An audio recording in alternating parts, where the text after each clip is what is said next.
स्वागत है आप सभी का आपके अपने YouTube चैनल ज्ञान आरबीएल में। ज्ञान आरबीएल में आप सभी का स्वागत है। तो यूपी ट्रिपल एससी के जो हमारी सीरीज चल रही थी, यानी कि यूपी ट्रिपल एससी में जो आपके जूनियर असिस्टेंट हैं, वीपीओ हैं, असिस्टेंट अकाउंट हैं और ऑडिटर हैं, और अदर कंप्यूटर एग्जाम में जो भी आपके यूपी ट्रिपल एससी के एग्जाम में क्वेश्चंस पूछे जाते हैं कंप्यूटर के 15 क्वेश्चंस, उनकी सीरीज यहाँ पे चल रही है। तो सीरीज नंबर ये कौन सी है? सीरीज नंबर 7 है। उसके पहले 6 सीरीज चल चुकी है। तो चलिए देखते हैं फर्स्ट कंप्यूटर जो है, फर्स्ट हमारा क्वेश्चन क्या कह रहा है कि 8 बिट जो है शब्द लंबाई वाले micro processor dot dot dot means यहाँ पर क्या भरना है? बिट डेटा को एक साथ प्रोसेस कर सकता है। तो किसे कर सकता है? वो 8 बिट्स के कर सकता है। कितने बिट्स के कर सकता है प्रोसेसर को? 8 बिट्स के ही प्रोसेसर को क्या कर सकता है? यहाँ पर कर सकता है। आगे क्वेश्चन हम देखते हैं। अगला क्वेश्चन हमारा है कि निम्न में से कौन सा एक प्रकार का पर्सनल कंप्यूटर नहीं है? देखिए, पर्सनल कंप्यूटर कौन सा नहीं है, इसमें यहाँ पे ये बताया गया है। तो जो आपका डेस्कटॉप होता है, जो क्या होता है? डेस्कटॉप होता है, ये भी हम पर्सनली यूज करने के लिए करते हैं।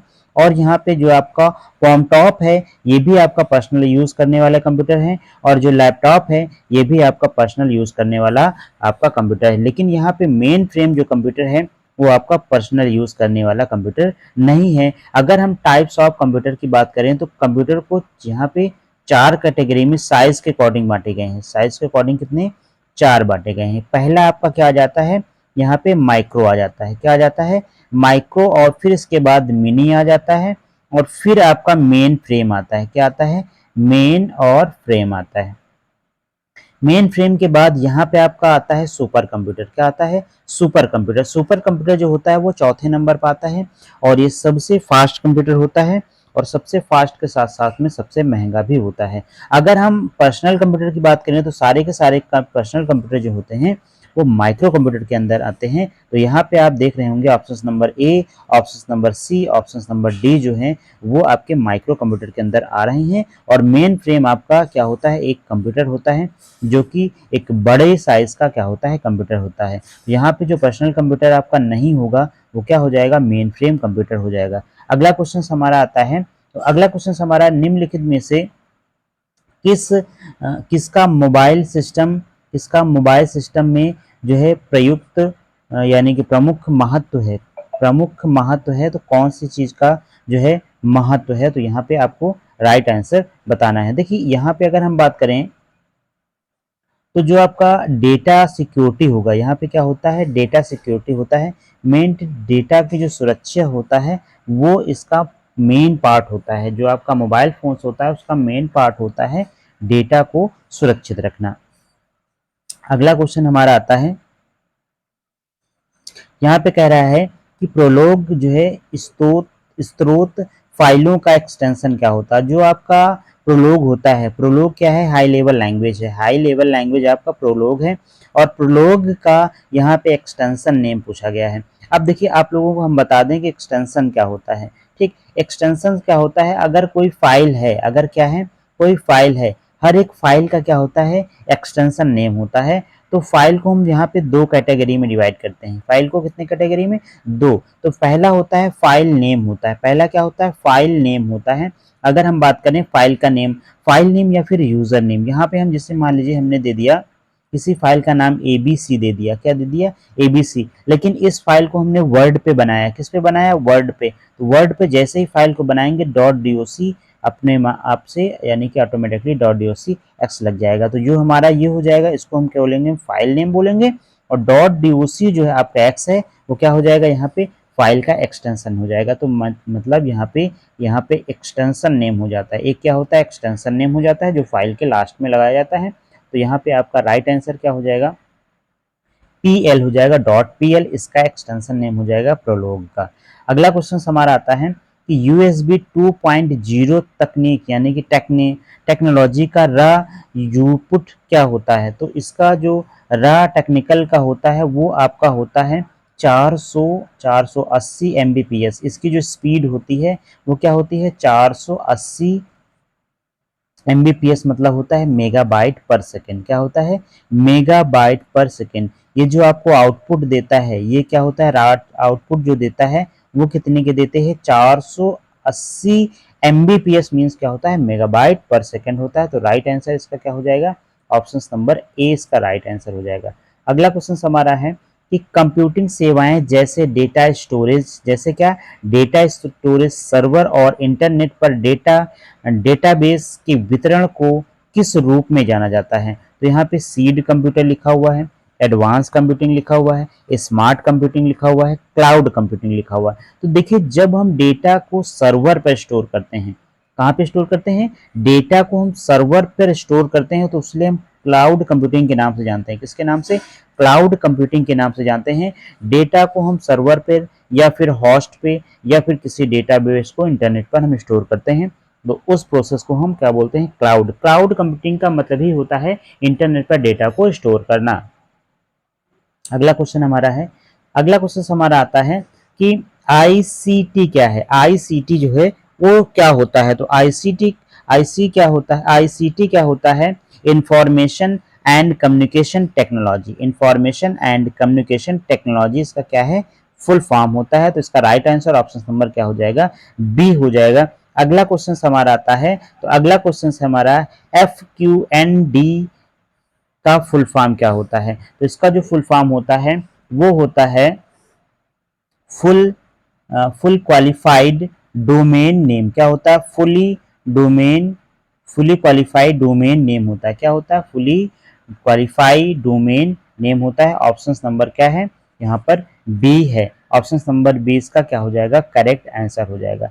अगला क्वेश्चन हमारा आता है कि संक्षिप्त कुंजी, ठीक, यहाँ पे देखिए थोड़ा सा वो है संक्षिप्त, ठीक है, कुंजी की शॉर्टकट की शिफ्ट प्लस टैब के लिए प्रयोग किया जाता है। किसके लिए शिफ्ट प्लस टैब का यूज किया जाता है, तो विकल्प के पीछे जाने के लिए। कहाँ पे, विकल्प के अगर हमें पीछे जाना है तो शिफ्ट प्लस टैब का यूज करना होगा। किसका, शिफ्ट प्लस टैब का यूज करना होता है। देखिए अगर सिंपली टैब जो की होती है, सिंपली क्या है, टैब की में आपका इस तरीके से बना होता है, इस तरीके से एरो बना होता है।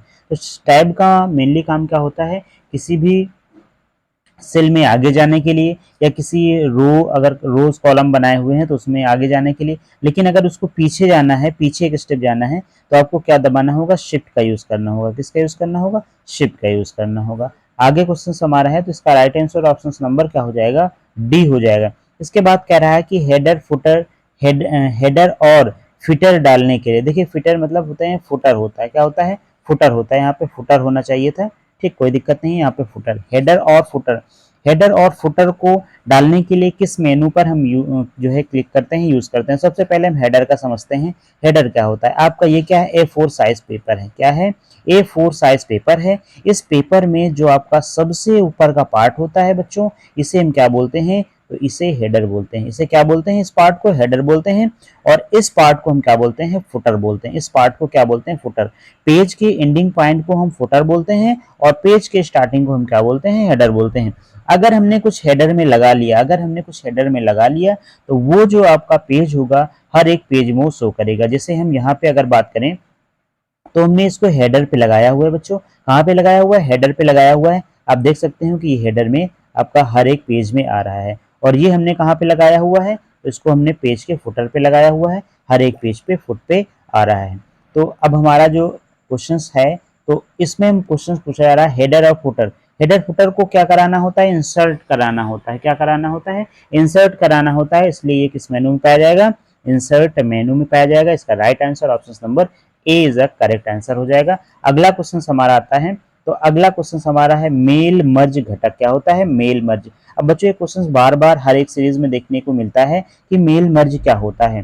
तो बच्चों सबसे पहले तो मेल मर्ज होता क्या है, इसके बारे में आपको समझना होगा। जैसे आपको किसी लेटर को कई बार जो है किसी लेटर को कई सारे प्लेस पे भेजना है। मीन्स मान लीजिए आपने एक कार्ड बना लिया, आप चाहते हैं कि उस कार्ड को हमें अपने 1000 या 100 फ्रेंडों को एक साथ में इनवाइट करना है। उस जो है हमें उसको भेजना है, टेम्पलेट को हमें किसी को भेजना है, यानी कि 100 फ्रेंड्स के पास भेजना है, या फिर हमें मेल नहीं करना है, डायरेक्टली ऐसे भेजना है। तो यहाँ पे क्या करना होगा, कि हमें मेल मर्ज क्रिएट करना होगा। क्या करना होगा? मेल मर्ज क्रिएट करना होगा। मेल मर्ज में क्या होता है कि हम एक लिस्ट बना लेते हैं। क्या बनाते हैं? एक लिस्ट बनाते हैं। उन्हीं लिस्ट में सभी फ्रेंड्स का क्या पहले डेटा क्रिएट करते हैं। क्या करते हैं? डेटा क्रिएट करते हैं। जैसे उनका मोबाइल नंबर हो गया, उनका एड्रेस हो गया और उनका आपका नेम हो गया। ये सारी चीज़ें हम उसमें ऐड करते हैं। ऐड करने के बाद हम जब उसको अप्लाई करते हैं तो जो भी मैसेज आप लिखते हैं वो सभी के नेम के साथ साथ में वो मैसेज भी क्या हो जाते हैं? कॉपी हो जाते हैं। और ये जो आपका मेल मर्ज होता है वो आपको एमएस वर्ड में मिलता है। कहाँ पे मिलता है? एमएस वर्ड का ही एक क्या होता है? पार्ट होता है। अगला क्वेश्चन हमारा आता है कि एमएस एक्सेल 2000 जो 2019 हो या फिर 13 हो या फिर 2007 हो या 21 हो या फिर 23 हो, इन सभी की बात करें, ये आपके जो बने होते हैं ये वर्जन्स होते हैं। इनमें अगर आपका 2013 आ जाए तो आपको घबराने की जरूरत नहीं है। आंसर आपका जो भी 13 का होगा, जो भी 7 का होगा, जो भी 21 का होगा, वो सभी का सेम होगा। तो अब इसमें कह रहा है कि इसमें प्रोडक्ट्स वर्कशीट पर निम्नलिखित में से किस संचालन की अनुमति नहीं है? किस संचालन की अनुमति नहीं है? तो संचालन का मतलब होता है worksheet the delete the worksheet. क्या होता है? Delete the worksheet. Delete the worksheet मतलब वर्कशीट को हम क्या नहीं कर सकते? अनुमति नहीं देता है, डिलीट करने की अनुमति नहीं देता है। वर्कशीट क्यों नहीं डिलीट करने का मतलब देता है? क्योंकि यह जब आप इस पे काम कर रहे होते हैं तो इसको डिलीट करने की परमिशन नहीं देता है एमएस एक्सेल। तो एमएस एक्सेल जो है कॉलम्स को जोड़ने के लिए भी करता है, उसके बाद सेल की फॉर्मेटिंग करने के लिए, और रो को भी जो है यहाँ पे मर्ज करने के लिए भी यूज़ किया जाता है, इंसर्ट करने के लिए होता है। लेकिन delete the worksheet means worksheet को डिलीट करने का ऑप्शंस नहीं देता है, क्योंकि आप उसी पे वर्क कर रहे होते हैं। अगला क्वेश्चन हमारा आता है, अगला क्वेश्चन हमारा है निम्न में से कौन सा ऑनलाइन भुगतान प्रणाली है? ऑनलाइन भुगतान प्रणाली, देखिए ऑनलाइन भुगतान प्रणाली का मतलब होता है कौन सा ऐसा प्लेटफॉर्म है जिससे हम ऑनलाइन जो है पैसा पेमेंट भेज सकते हैं। तो यहाँ पे कैश ऑन डिलीवरी क्लियर है, नहीं होगा। कैश बिफोर डिलीवरी नहीं हो सकता। इसके बाद डिमांड ड्राफ्ट, ये भी नहीं हो सकता है। अगर आपने निफ्ट का नाम सुना होगा, किसका नाम सुना होगा? निफ्ट का नाम सुना होगा। निफ्ट मतलब होता है नेशनल इलेक्ट्रॉनिक फंड ट्रांसफर। क्या होता है? National electronic fund transfer. इससे हम क्या कर सकते हैं? इससे हम पैसा ट्रांसफर कर सकते हैं। जैसे आपका निफ्ट होता है वैसे ही आरटीजीएस होता है। क्या होता है? आरटीजीएस होता है। ये कंप्यूटर में पूछा जा सकता है, क्योंकि आरटीजीएस जो होता है वो ग्रॉस टाइम सेटलमेंट होता है, रियल टाइम ग्रॉस सेटलमेंट होता है। क्या होता है? रियल टाइम ग्रॉस सेटलमेंट होता है। और इसमें जो भेजने की लिमिट होती है वो इसकी सीमा नहीं होती है। आप कितना भी 1 लाख, 2 लाख, 10 लाख, करोड़, अरब, कितना भी पैसा आप आरटीजीएस से भेज सकते हो। लेकिन आईएमपीएस होता है, इमीडिएट पेमेंट सर्विस जो होता है उसमें केवल हम 5 लाख तक का ही ट्रांजेक्शन कर सकते हैं। तो यहाँ पे अगर हम राइट देखें आंसर तो हमारा हो जाएगा निफ्ट हो जाएगा। क्या हो जाएगा? NEFT, निफ्ट हो जाएगा। निफ्ट आप वो फैशन डिजाइनिंग वाला नहीं है, ये आपका अलग है। मैंने स्पेलिंग बता दिया, इसको लिख लीजिएगा।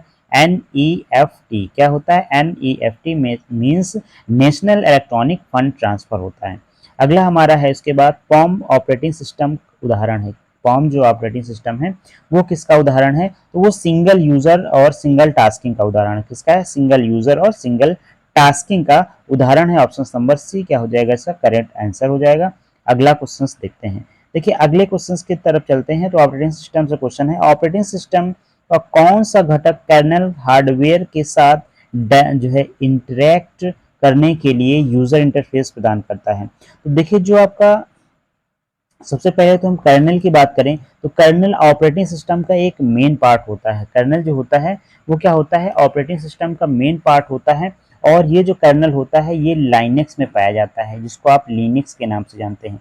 ये एक ओपन सोर्स सॉफ्टवेयर होता है। क्या होता है? ओपन सोर्स सॉफ्टवेयर होता है। इसे लाइनस टॉरवाल्ड्स ने 1991 में बनाया था। लाइनेक्स सबसे पॉपुलर ऑपरेटिंग सिस्टम है जो कि एक सर्वर में यूज होने वाली ऑपरेटिंग सिस्टम है, और ये ओपन सोर्स सॉफ्टवेयर होता है, means open source operating system है। देखिए कर्नेल जो होता है, कर्नेल जो आपका लाइनेक्स का पार्ट होता है, इसी में आपके क्या पाए जाते हैं? सेल पाए जाते हैं। क्या पाए जाते हैं? सेल। तो ये जो कर्नल और हार्डवेयर के बीच में जो इंटरेक्ट का काम करता है वो कौन काम करता है, सेल काम करता है। तो ऑप्शन नंबर आपका सी क्या हो जाएगा यहाँ पे करेक्ट आंसर हो जाएगा। अब यहाँ से देख सकते हैं कि लाइनेक्स से क्वेश्चन बन सकता है कि लाइनेक्स क्या है, ऑपरेटिंग सिस्टम है और ये ऑपरेटिंग सिस्टम ओपन सोर्स है। क्या है, ओपन सोर्स सॉफ्टवेयर है। कैसा है, ओपन सोर्स। तो ओपन सोर्स सॉफ्टवेयर है। उसके बाद लाइनेक्स को लाइनस टालवार्ड्स ने 1991 में बनाया था। कब बनाया था, 1991 में। और यहाँ पे कर्नल और सेल नामक जो है आपके घटक पाए जाते हैं। तो ऑप्शन नंबर इसका क्या हो जाएगा, सी इज द करेक्ट आंसर हो जाएगा। Thank you for watching. मिलते हैं आपको नेक्स्ट वीडियो में, तब तक के लिए जय हिंद जय भारत।